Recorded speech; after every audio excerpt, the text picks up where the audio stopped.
E aí, torcedor do Verdão, beleza? Mais um vídeo aqui no canal JP Palmeiras para trazer as últimas informações do nosso Verdão, galera. Hoje é dia de final, galera. Palmeiras e Corinthians, jogo de ida aí no Allianz Parque às 6h30, galera. Tô trazendo aqui para vocês o show do esporte, falando tudo sobre essa final. Fica até o final do vídeo aí e deixa aquele like, beleza? Decisão do Campeonato Paulista, uma decisão com D maiúsculo, né? Uma final com F maiúsculo, Palmeiras e Corinthians. Mas será uma decisão com P maiúsculo ou com C maiúsculo? P de pênalti ou C de... O P de Palmeiras ou C de Corinthians? Ah, achei que você já queria falar que vai para as penalidades. Não, calma. penalidades talvez aconteça na próxima semana. Olha, eu já sei o seu palpite. Não, muita calma nessa hora. Mas eu não vou entregar o jogo ainda não. Antes quero olhar os números, mostrar pra vocês aí, porque Corinthians e Palmeiras já se enfrentaram em confrontos de mata-mata 22 vezes, olha só. O Verdão leva vantagem nesse retrospecto, saiu vencedor em 13 oportunidades contra 9 do Timão. O curioso é que todas as 9 vezes que o Corinthians levou a melhor foram em campeonatos estaduais. Nesse recorte, a vantagem é alvinegra, 9-8. Mas, em finais de Paulistão, o Palmeiras tem a vantagem 5-3. Elia.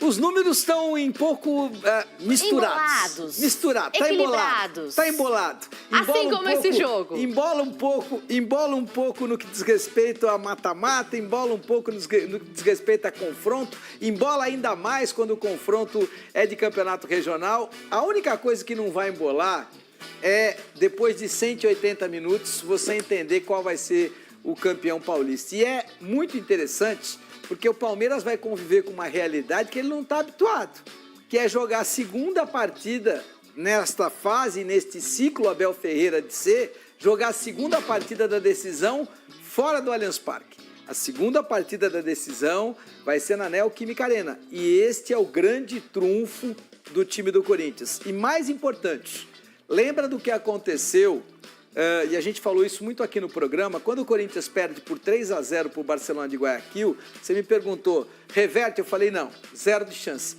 Ganha, ainda deu o placar, ganha de 2-0 e não reverte, porque perdeu de 3. Quando você deixa a maionese desandar nos primeiros 90, não tem outros 90 para que você possa fazer o milagre da reconstituição. Seria realmente um milagre. É um milagre. Seria épico. Já aconteceu, Elia, mas já aconteceu, teve remontada, sim, mas é fato histórico que fica para os anais do futebol. Não é o normal. Tanto é verdade que o Corinthians jogou bem aqui na Neoquímica Arena e venceu por 2-0. Mas quem que avançou? Quem avançou foi o Barcelona de Guayaquil, que tinha conquistado 3-0 na partida de ida. Então, eu acho o seguinte, Gabi, para te deixar assim, sem palpitar, porque eu não tenho bola de cristal, é um jogo muito duro, é um jogo no Allianz, é um jogo onde o Palmeiras domina a arte de jogar nesse gramado mais sintético, é um jogo onde o Palmeiras é o mandante, então volta a ser favorito. Mas lembra de uma coisa, decisão em 180 minutos, que a lição tenha servido para o time do Corinthians. Decisão em 180 minutos, você não pode perdê-la nos primeiros 90. Então, se o Corinthians sai hoje do Allianz com uma derrota de 1-0, sai do Allianz com um empate de 1-1, ele tem tudo para ser campeão paulista. O que não pode acontecer, e isso é uma coisa que o Ramon deve ter falado infinitas vezes com os seus jogadores, principalmente depois da desclassificação para o Barcelona de Guayaquil, é de que a gente não pode perder uma decisão de 180 minutos nos primeiros 90. Aí não. Elia, você se lembra no final de semana do GP de São Paulo, no Show do Esporte? A gente fez um pré de Palmeiras e Corinthians também, em que o Corinthians estava numa situação difícil, lutando contra o rebaixamento. Agora, nem está pelo menos um pouco mais pressionado. Sinceramente, não acho. Ao contrário do que a maioria pensa, e eu respeito muito a opinião dos meus companheiros, das minhas companheiras jornalistas, cronistas que acompanham o futebol, eu sinceramente não acho. Até porque o Corinthians sai da Libertadores, o que é uma perda, mas ele entra na Sul-Americana, o que pode significar um título de Sul-Americana para o time do Corinthians. Mas não foram 3 jogos ruins na pré? Você faz jogos, olha, não foram 3, você faz 2 jogos ruins, um jogo na Neoquímica Arena muito ruim, você faz um jogo onde você ganha por 3-2 um time fraquíssimo, que é o time do Universitário lá da Venezuela. Aí depois você faz um péssimo jogo jogando em Guayaquil. E aí você vem e faz um jogo normal, onde ganha por 2-0 da equipe do Barcelona. Então, na memória do jogador corintiano está a ideia de que, olha, o que nós fizemos de errado lá, a gente não pode repetir aqui. Dá para corrigir. Isso é que é interessante. Quando você erra e que te custa caro aquele erro, você não pode ser idiota de repetir o erro. Então o Corinthians tem convicção de que a única coisa que ele não pode fazer é perder o título paulista aqui. Essa questão da pressão é uma questão natural, mas veja, o Corinthians não ganha um título há alguns anos, o Palmeiras ganha título todo ano, mas o Palmeiras tem uma pressão, que é de ganhar do seu maior rival, que é de ser tetracampeão paulista de maneira consecutiva, algo que só o Clube Atlético Paulistano conquistou numa era amadora do futebol. Nenhuma outra equipe de São Paulo conseguiu 4 títulos paulistas consecutivos. É isso que o Palmeiras está buscando. E também então tem pressão também. Tem pressão para buscar um título que é inédito, tem pressão porque você está jogando contra um adversário. Atenção, não adianta nada. O torcedor do Palmeiras, ele sabe que a cuíca vai roncar se você não ganha do Corinthians, se você dá um título para o Corinthians, sendo o Palmeiras, com o tamanho do Palmeiras, com o salário do Abel Ferreira, com o Palmeiras gastando 440 milhões investidos para exatamente conquistar títulos, não é para ficar deixando o seu rival, o seu maior rival, o seu arqui-inimigo ser campeão paulista contra você mesmo. Então, eu acho que a pressão é muito proporcional para os dois lados. Pois é, derby é assim mesmo, bem equilibrado, e a gente vai aproveitar.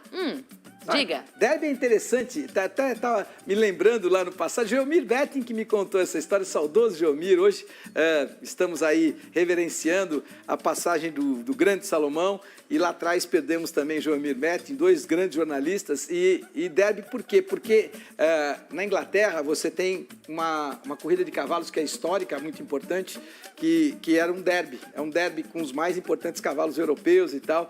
E aí, como esse jogo sempre foi muito importante, no início dos anos 50, esse jogo já começou a ser muito importante, já começou a ter muita rivalidade entre Palmeiras e Corinthians. Então, os jornalistas da época cravaram, lá vai o derby, Palmeiras e Corinthians, e aí ficou. Aí sim, ótimas histórias, e a gente vai seguir viajando aqui no tempo para conferir outras finais do Paulistão disputadas por Palmeiras e Corinthians. Começando por 1974, o Timão amargava um jejum de 20 anos sem título.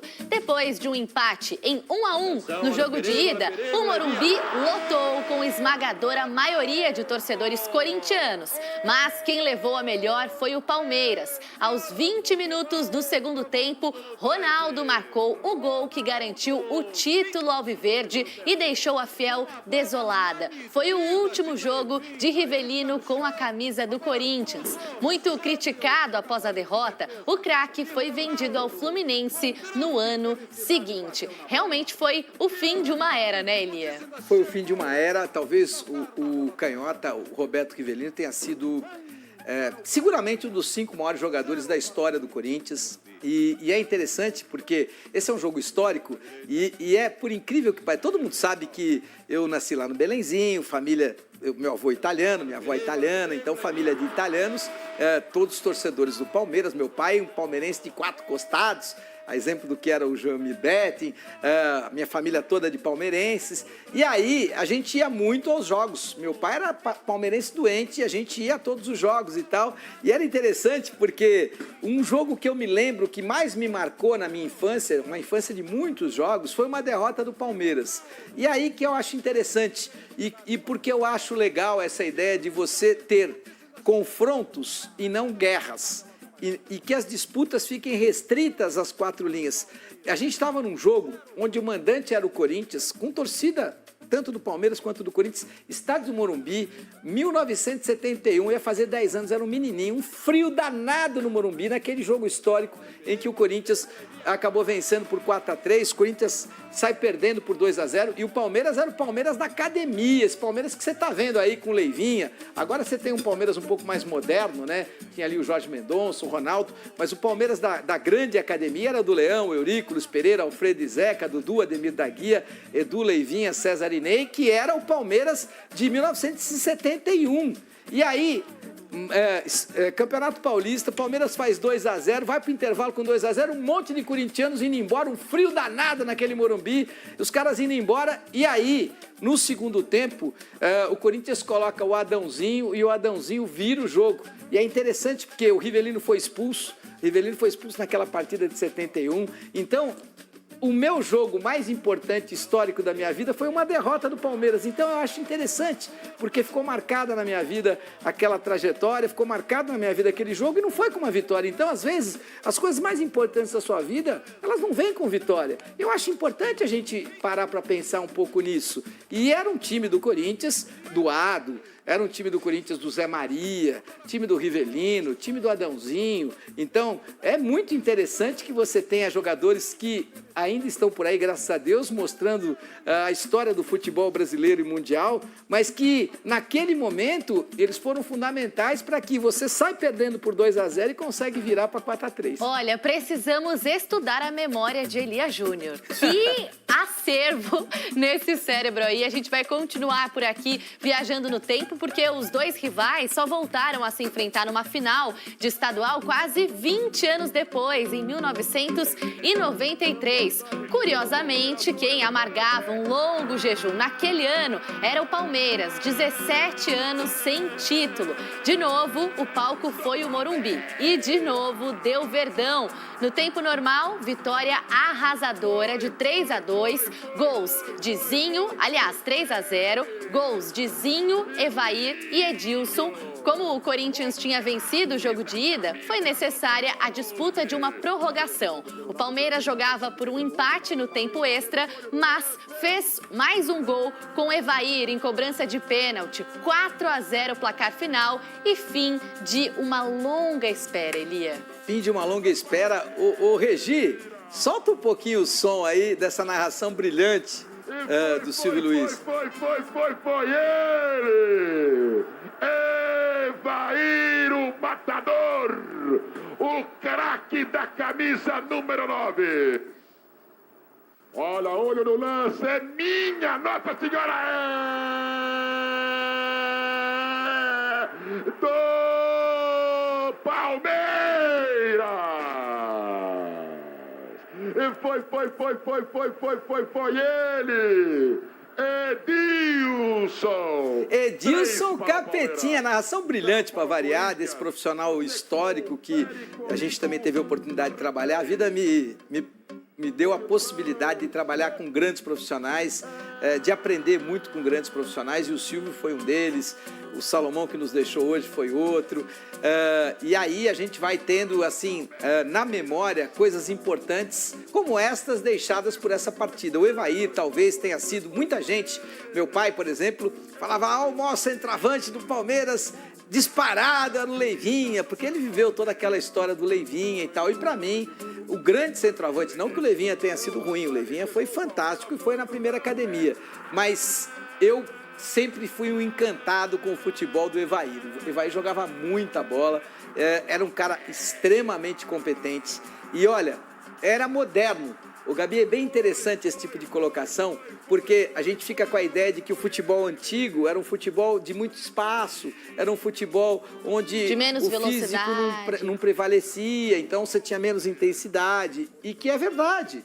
É tudo verdade, hoje é muito mais intenso. Esses caras corriam 6, 7 km por jogo, hoje os caras correm 11, os melhores correm 12. Então é fato, é muito mais intenso, você ocupa muito mais espaço quando você corre mais. Mas é bem legal que a gente possa matar saudades aí do Evair, que foi um pouco da história do Palmeiras e é uma história que a gente apresenta para você neste domingão. Ah, e com uma narração dessas fica ainda melhor. Eli, agora a gente vai falar porque já tem campeão pintando aqui na área. Minas está em preto e branco. Mesmo com a derrota de ontem para o América por 1-0, o Atlético levantou o hexacampeonato estadual. É isso aí, torcedor do Verdão, valeu por chegar até o final aqui do vídeo, beleza? Deixa aquele like e se inscreva no canal se ainda não for inscrito. Falou!